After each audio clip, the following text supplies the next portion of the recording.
Hello and welcome everyone to the IT Staff Augmentation Contract Vendor Debrief. We will begin here momentarily to allow the rest of the attendees to join in.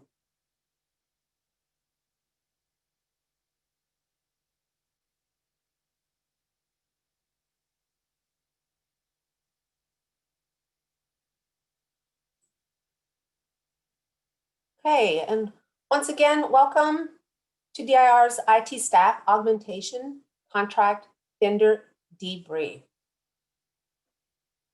Chandra, if you move to the next slide. Just want to go over some brief housekeeping items. You may change your audio by switching between computer audio or phone call and just follow the instructions on the phone call. All attendees will be muted. And to ensure that we have audio clearance from the attendees, will you please select the raise hand option? Excellent. Looks like we've got quite a bit of members listening in. Finally, we'd like to ask that you submit all your questions via the Q&A option in the meeting controls. Chat may be disabled for this event. And finally, handout. The presentation that we present today will be made available after this session. And at this time, I'd like to turn it over to Colleen Berkeley, Director of Procurement Services. Hello, everyone. Thank you for joining us today. I'm going to introduce myself. I am Colleen Berkeley, the Director for Procurement Services. I'm also going to introduce my bird. If you hear bird noises in the background, that is Leroy. She likes to participate at the most inopportune times, and I'd just like to get that out of the way now. I also have with me today Herschel Becker. He's our Chief Procurement Officer. Scott Wilson and Chandra Thompson are both procurement leads, and they assisted on this procurement. Next question, or next slide, Chandra. So today we're going to talk about what we would normally present in an individual debriefing. Given the vast number of respondents that we had to this solicitation, it was not possible for us to schedule 30-minute debriefings with every vendor. So what we would like to do is present to you the procurement story. I'll walk you through today how the procurement was conducted, what we evaluated. I'll give you some stats on how we performed. And at the end, I will give you the opportunity to ask questions. If you do have questions as I'm going through, feel free to type your question into that question pane, and we will have that ready to go towards the end of the presentation today. So this is the solicitation for DIR CPO TMP 445 for IT Staff Augmentation Contract Services. This was a request for offer, or RFO, that was published on the Electronic State Business Daily on April 16th, 2020. In that solicitation, we published a schedule of events, and this is what this slide is showing. The blue column, or the first column, shows the actual dates that we published in the initial release for the RFO. The next column 2, which is in orange, shows the dates that those activities were completed. So you can see we posted on April 16th, 2020. We had our first optional pre-proposal conference on April 30th, 2020, as published. On April 15th through May 28th, we accepted questions. So even before we posted, we did start receiving questions about this solicitation. On May 19th, we hosted an additional optional webinar to discuss the new not to exceed rates, the specialist rates, and undefined category. On May 28th, we originally intended to receive responses.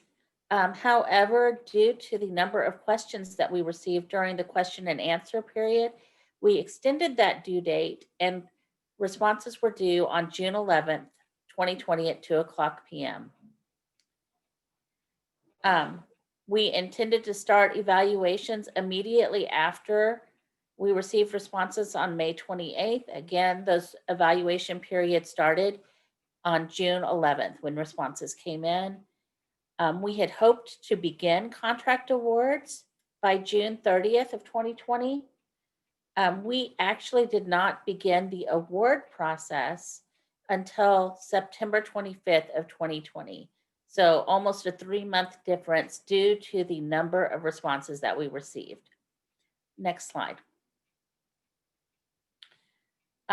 So just to give you an idea of the interest, on that first optional pre-proposal conference, we had 385 attendees. And for the second optional conference, we had 285 attendees. As you can imagine, that meant a lot of questions. So we tried to keep in touch with the vendor community throughout the solicitation. We posted numerous addendums and answered the questions as we got them in and were able to process them. So again, I talked about the pre-solicitation conference that we had. We posted our first addendum on April 30th, 2020. In that addendum, we answered 22 questions and deferred 12. On May 12th and May 19th, we published additional addendums, and the detail is here, so I won't read it for you. In Addendum 4, which was published on May 19th, and it was a late in the day publishing, we provided answers to questions that we had received. So everything that we had received up to May 19th. We either answered the questions or we deferred the questions, but we did publish those deferred questions for you all to consume. We answered 263 questions on May 19th and deferred 220 questions for a later date. By May 22nd, we did update the not to exceed rates in advance of the optional webinar, which we hosted in an effort to address some of the questions that we had received. On May 28th, we hosted that optional webinar. I'm sorry, we posted it before then, and then we posted the optional webinar materials on May 28th. On June 9th, we posted Addendum 7, which provided answers to the remaining questions. There were 315 questions published in that addenda for a grand total of 600 questions that were handled during the scope of the posting of this procurement. I'd like to point out that more than half of the questions that we answered were basically duplicate questions. So they were the same question that had been asked and answered before, but we did go through the act of reading those questions, making sure that those questions were the same, or if they were a slight variation, and then providing those answers for you all to consume. So while that was a late in the process publishing, we did make the determination that the majority of the questions that were being answered had already been asked and answered at an earlier stage in the procurement process. Finally, in response to some administrative type questions that we received, we published a final addendum, Addendum 8, on June 10th, the day before responses were due, just to clarify a reference which was contained in Attachment A. Next slide, please. So on June 11th, 2020, it was our response due date. We received 348 responses. Those are the ones that went through the bid stamp system and were fully completed. The vendor not only uploaded all of the materials, they also hit the submit response button. There were 43 responses that were in the system that were in progress. So the respondent either failed to hit the submit response button, They abandoned the response for some reason and decided not to respond. Or there were some that were registered in the bid stamp system that were registering to follow the progress of the solicitation, but had no intent to respond. So in all, 391 additional or unique profiles were created in Bidstamp for the solicitation. Once responses come in, they go through an administrative review process, a hub review process, and finally a financial review. So we complete the administrative reviews prior to the completion of the evaluation of responses. So I wanted to make sure that you all understood what we're looking for in each of these processes. And my good friend Lynn is going to help me out on the hub review piece. So for the admin review piece, the first thing we look at is, did you submit the required documents? And were all required forms signed? And finally, did the materials reach us before the 2 o'clock deadline? So if all of those things occurred, then your response was moved on for evaluation. And Lynn, do you want to talk about the hub review process?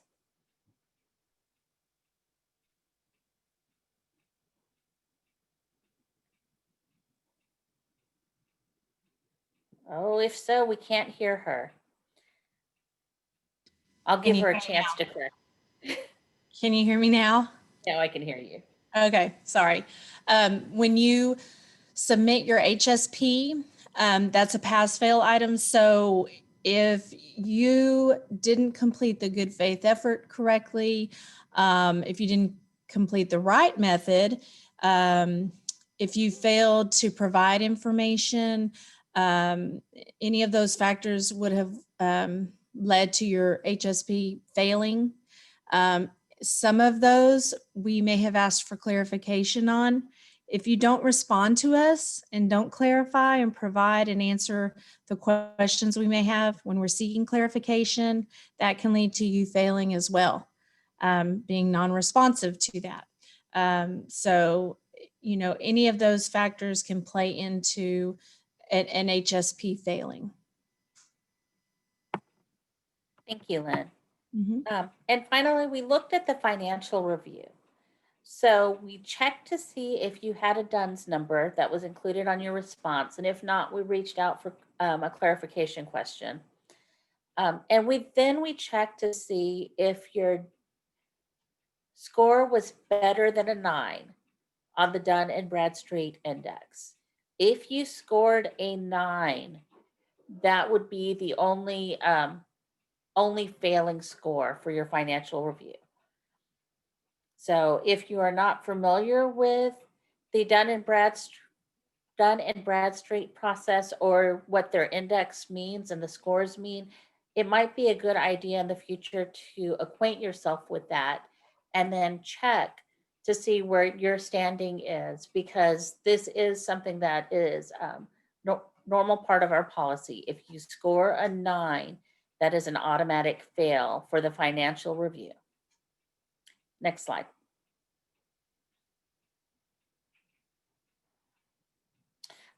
Finally, we started the evaluation process. So DIR did include or did create a team of evaluators. We had 6 individuals who scored all of the responses. So these 6 evaluators looked at all 348 responses, read through them, and provided scoring in keeping with what was published in the RFO. So this information was available in the request for offer section 4.2.2, weighted evaluation criteria. We looked at your response to the Exhibit C contract marketing and support plan. We looked at your experience provided in your Exhibit B respondent history and experience, including the references that we received by the due date from bid package 2 reference form. And finally, we looked at your score on the comptrollers or CPA's vendor performance tracking system. This is something that we are required to look at. So these are the three components that made up the scoring. Next slide, Chandra. And we did not publish the percentages, but I did want to share with you here the weights that we assigned. So 50% of your overall score was based on how you did on that Exhibit C contract marketing and customer support plan. 45% was your experience and references. And finally, the final 5% was on your past performance scores in the VPTS. Next slide. Once everything was scored, we put all of the totals together in order to determine where the competitive break lied. I received a lot of questions about the competitive break during the procurement process. And as part of the evaluation process, I can actually start telling you how it works, because we never know what those breaks are going to be until we get the total scores done. So we go in without a predetermined number of awards. We didn't go in saying we're only going to award X number of contracts. We use a set methodology to determine where the breaks occurred. We determine this by arranging the scores in order from the highest score to the lowest, and then determining the average difference between the adjacent respondent scores. So what is the difference between vendor 1 and vendor 2? What is the difference between vendor 2 and vendor 3? All the way down to the difference between 347 and 348, to determine what that average is. Once we determined where the breaks were, and it's based on those differences which were higher than average, DIR determined which breakpoints offered the best value to the state and to the DIR customers. So for this solicitation, we identified breaks at 125 and at 166. We then proceeded into the award phase with the first 125 for wave 1, and then the remainder for the wave 2 contract awards, for a total potential award base of 166. Next slide, please. When we were looking at the responses, we did look at the number and nature of exceptions that were taken. So out of those 348 responses that came through, only 17 total respondents took exceptions. 9 of those respondents were in the competitive range. Of all of the exceptions taken, the exceptions were taken to only 2 different documents: the bid package 3 terms and conditions, or Exhibit E not to exceed rates. Based on the relatively low number of exceptions that were taken, when you look at the huge number of responses that we got, DIR made a determination not to negotiate on any exceptions that were taken. We did, however, adjust the NTE rates for 2 titles that had the most exceptions taken against them, and that was the Developer Programmer Analyst and the Enterprise Resource Planning Business Analyst. We revisited the NTE rate that had been set, and we raised that rate for those 2 titles. Next slide. And this is the stuff that you guys really want to know. And I know you all want to know it individually. So I'm going to give you the big picture, where it was that we saw the respondents lose the most points and for what they lost the points for. And your attendance today means that if you have further questions, you can send them in to me and I will provide that feedback to you after the holidays, after the new year. So for Exhibit C, Contract Marketing and Customer Support Plan, that was the area that we saw had the greatest opportunity for improvement for the most respondents. So we scored each answer with the were contained in Exhibit C. That was part of the RFO package that you were required to fill out. What we saw is that some respondents did not address all of the questions. So even if your answer was in A, we looked for you to put in A or not applicable. Not all respondents completed that. They just ignored the question.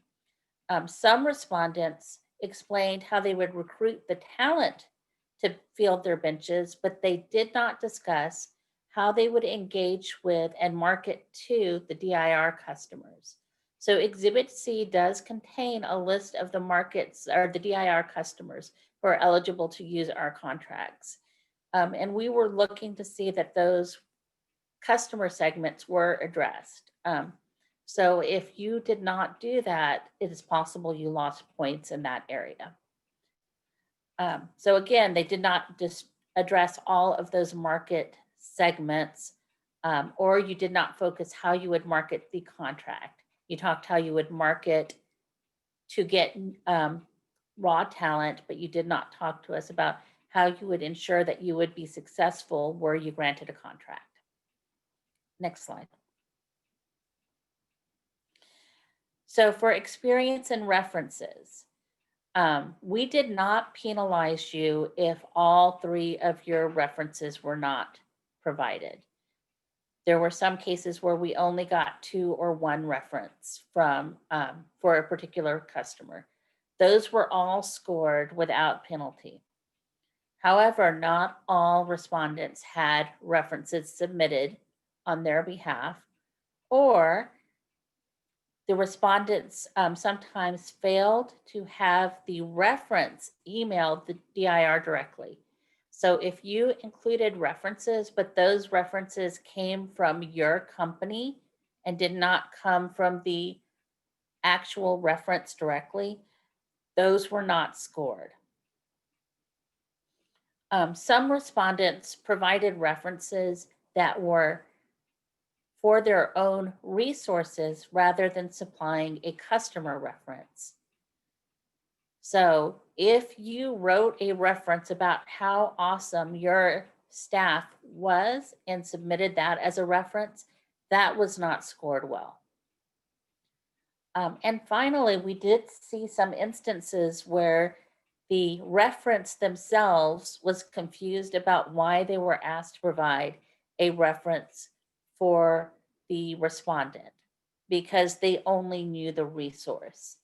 So sometimes the customer was not able to talk to and directly said, I can't talk to the services of XYZ vendor, but this person that I worked with was awesome. So those things could have affected your overall score for your reference section. Next slide. And we've made it to the end. These are the questions. So give me a second. I want to read through these.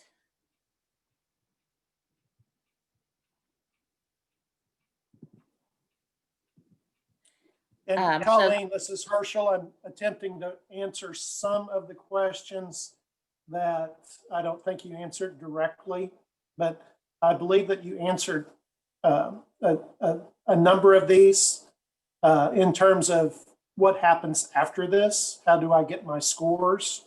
Those types of questions. Yes. So, and just to make it very clear, if you would like to see your overall scores, please email me after the new year because I will not be able to get this done before the end of the month, and I will provide you that information. I may not be able to give you your strengths and weaknesses because there were a lot of responses on this and it's just going to take time to compile that. But I will give you the information that I have at hand. And if you would still like to see even further the specific strengths and weaknesses that you have once you see what your overall ranking was, let me know and I will pull that together for you. It just may take about a month to get it together. So I'm going to click these out so I don't see them. How do I evaluate a Dun and Bradstreet score? So if you go and check your D&B rating, and you should be able to follow the D&B process, they will tell you what your risk index is. Our financial team handles it in our chief financial officer, our chief financial office. So they look at those scores for us and then they make the determination. But if it is a 9, that's an absolute fail.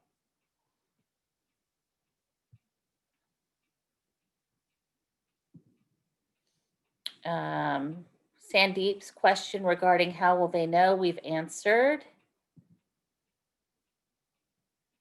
If requested, will there be a chance for a one-on-one debrief to go over the specifics of the evaluation? So again, there are a lot of different respondents here. Just on this webinar, we have 272 participants. So right now, if we can, let's handle it through email. And if you still want more detail that I can't provide via email, let me know, but it's likely to be at least another month before we get to those.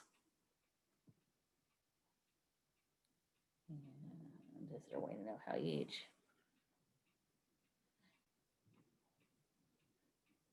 Thank you. Stuff is disappearing from my queue because I've answered them.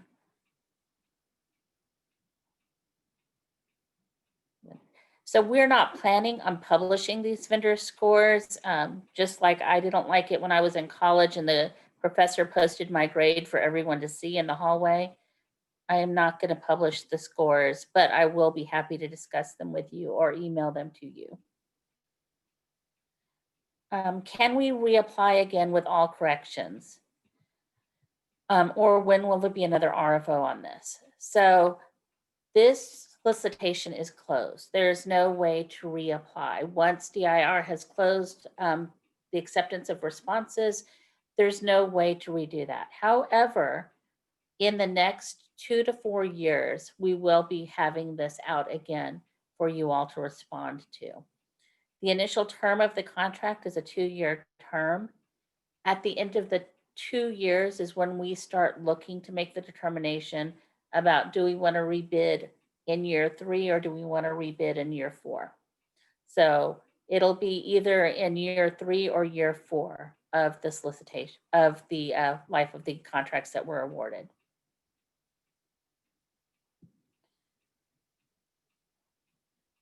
Can I provide the highest and lowest scores?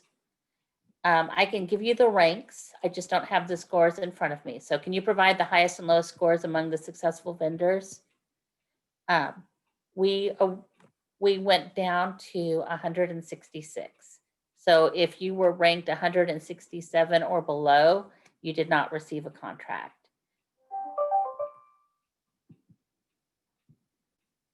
My email once more. Yes. So my email address, and I can't remember if it's on the closing slide. I will make sure to include that when we post this so that you don't have to jot it down right now. But when we post the solicitation, I'll make sure to include my contact information.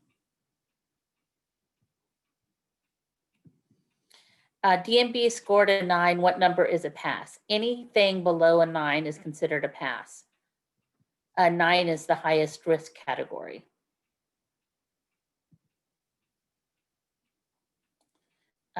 What is meant by a marketing segment when referring to respondents not addressing how they would communicate with a marketing segment? So each market segment basically refers to a class of customer. So DIR serves not only state agencies, but institutes of higher education, K through 12, local government, and they're all detailed. I believe it is in Exhibit C, question 1 or 2, but we break them out for you to see what we consider the different market segments.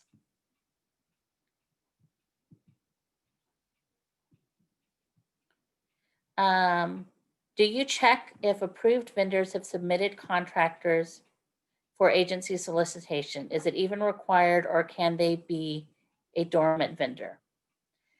So we do check if you are awarded a contract. We check to see if you have made any sales within the 2-year initial term period. If you have not had any sales in that period, your contract will not be renewed. And if that is not the question you were asking, please resubmit it.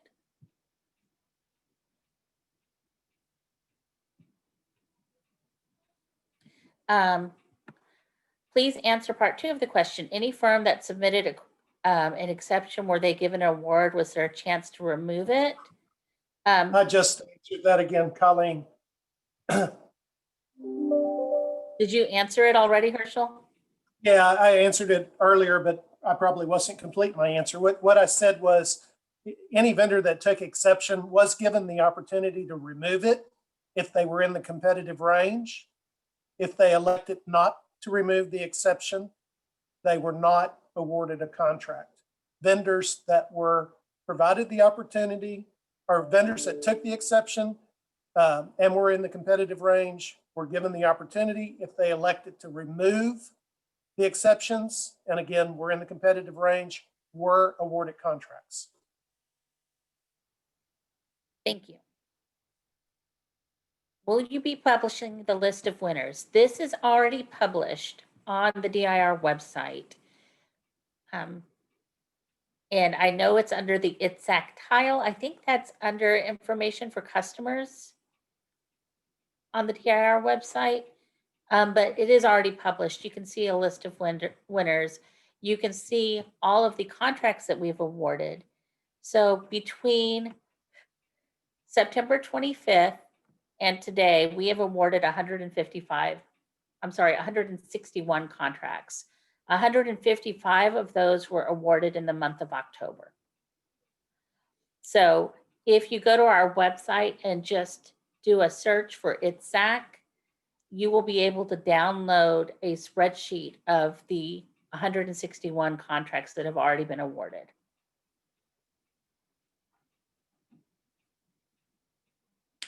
How many people are in this meeting? Currently 254, but at one point in time, I saw 270 something. So there's a lot of interest in this solicitation and the products of the solicitation. Lynn, there's a hub question. And read the question to me, Colleen. Of course. If we selected the following, did we need to fill out a good faith effort as well?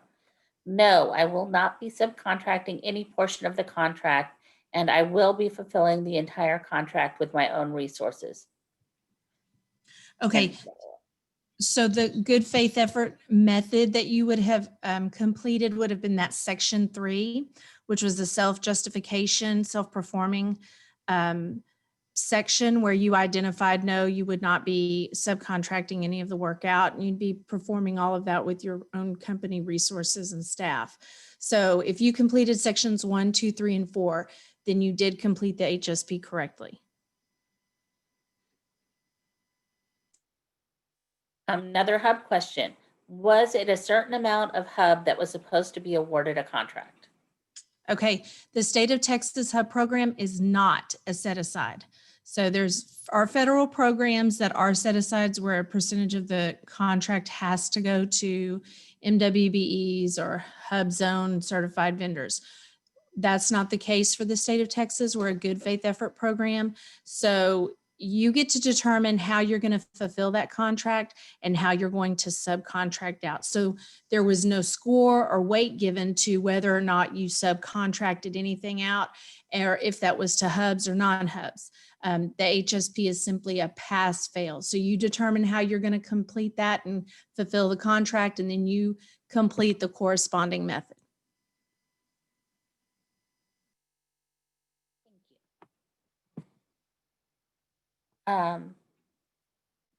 So I have a question. We were vendors of DIR in the past and were not awarded. I assume this time we did not get the exact reason for not awarding. So please follow up with me via email and I'll be happy to provide that for you. Will a bid tabulation be available? Only your individual ranking amongst the other vendors. Can we access the winning proposals? Yes, all of the winning proposals / contracts are available on the DIR website. So again, if you go to the DIR website, you can search in all contracts and services on the term ITSAC. You'll get a list of results. When you see the search results, there is an icon next to the word search results that looks like the Excel document. If you click on that icon, it will give you a list and the contact information for all of the awarded vendors. If you want to look at the individual proposals, you'll have to click through each individual contract to do it.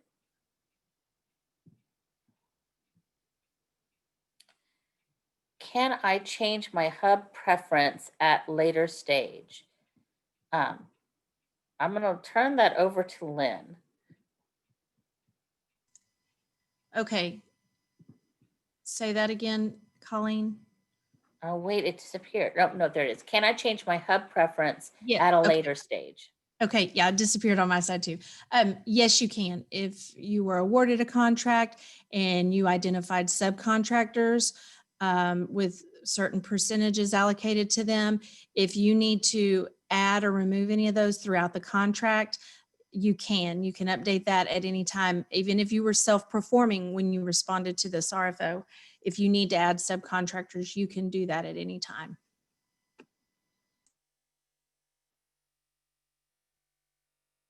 All right, the questions are slowing down. Colleen, I might have missed it. Have you given the contact information? I heard you say after the first of the year, do they know how to reach you? Yeah, I'm going to include it in the presentation when we post these materials. So we're going to send out this presentation to everyone who attended. We're going to post it on the website, and I'll make sure that my email address is included in there.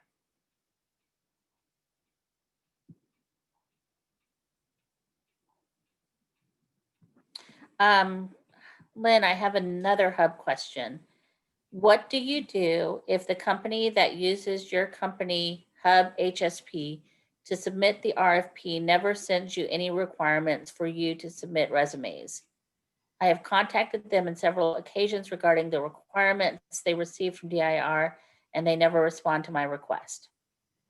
Okay, so the awarded companies, and if there are any awarded contracted vendors that are on this call right now, please listen. You signed the HSP when you submitted your response to the RFO. And at the bottom in section 4, it states that should you be awarded a contract procurement, you have 10 days to notify your subcontracted vendors that you included on your hub subcontracting plan. So if you haven't done that, if you have not notified your subcontractors that you indeed were awarded a contract with DIR and what the contract number is, you need to do so. And you need to maintain those records in case I need to come and ask for proof of that. So you should have received notice that they were awarded a contract. The company you're partnering with may not have had a request to and need to actually utilize you at this point. But if you're having problems connecting with that vendor who responded and you're a hub under that contract, contact my office and we'll facilitate a meeting for you.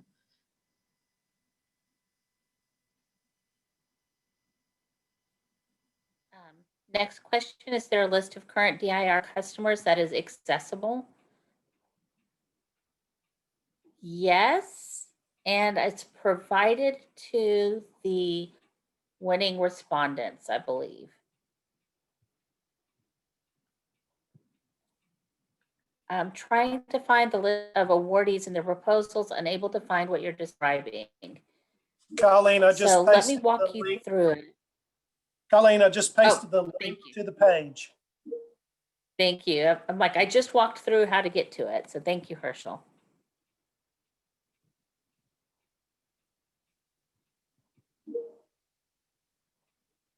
If a company had no score for their DNB, would that have disqualified them?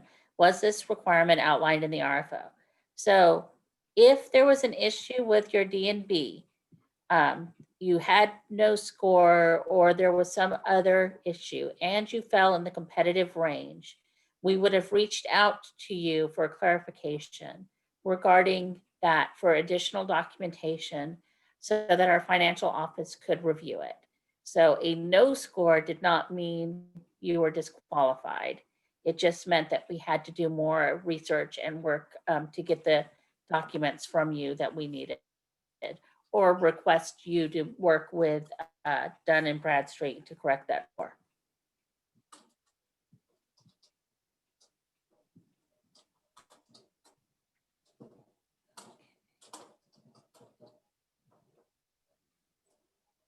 All right, have I missed any questions? I'm scrolling through what's left here.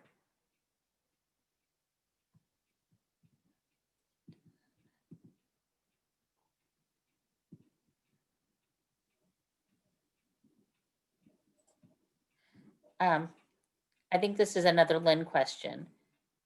Can I use a different subcontractor for each requirement? How or when will I have to update the HSP? So yes, you can. You can use, you can rotate your subcontractors, use them as needed per customer demand. You would just need to make sure that you're not proposing anyone or any company that hasn't already been added to your approved HSP. So if you need to add a subcontractor or subcontractors, you can do that at any time. You just need to submit an updated HSP for your contract, and send that to dir.hub@dir.texas.gov for our review. Once we approve that, then you can proceed with utilizing those subcontractors.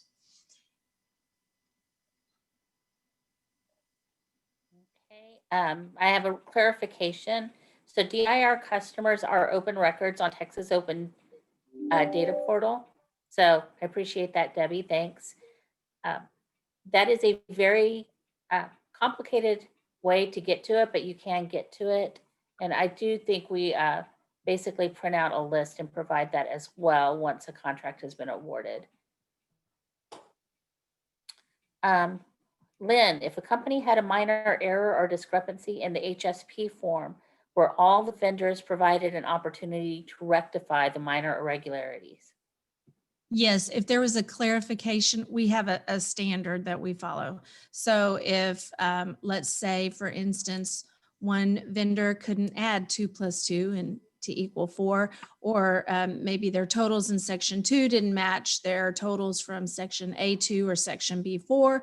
If that was the case, every vendor that had that situation come up was allowed an opportunity to correct their HSP. We would have sought clarification with those vendors.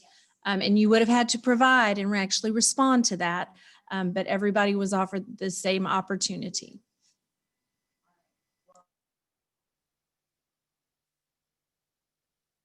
Was the DNB requirement outlined in the RFO? Yes, under the financial review section, it did not say what the failing score would be, but it does indicate that DIR will be evaluating the company's financial health to determine whether or not it was a safe contract to award. So that is spelled out in the RFO.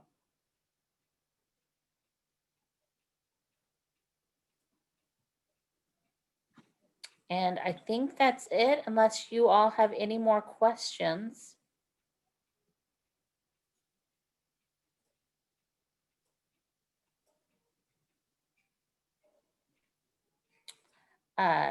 Do not call to find out your scores. Please email me. If you received the invitation to register, you have my email address. But again, We will be emailing out this presentation, and you can respond to that email if you like.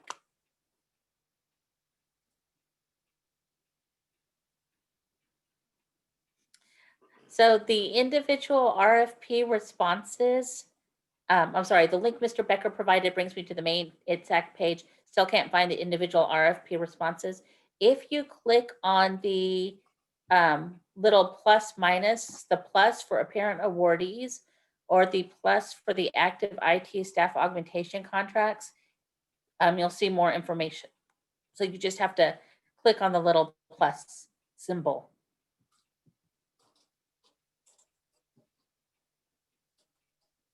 Do we get disqualified by missing signature at one spot and we cannot update the signature? So there are certain statutory required signatures associated with documents. The one signature that would be caught in an admin review or administrative review that absolutely has to be there is on the, I believe it's attachment A. It is the respondent information, and it is a signature saying that your company, that you are submitting the bid for your company and that you will be bound by the bid that you have submitted. So it is the one required signature for the administrative review. And if it is not there by statute, you would be disqualified if it was missing. Other signatures in different documents that are requested can be handled through a clarification process.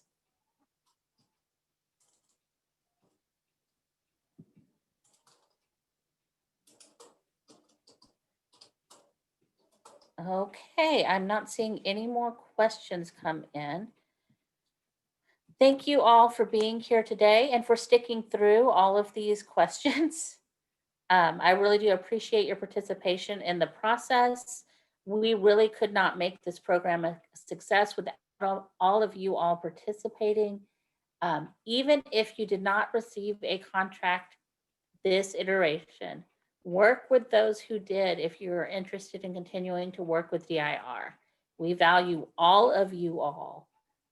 There are subcontracting opportunities that you may be able to leverage. You may be able to continue working with DIR, just not in a prime capacity. So do look around.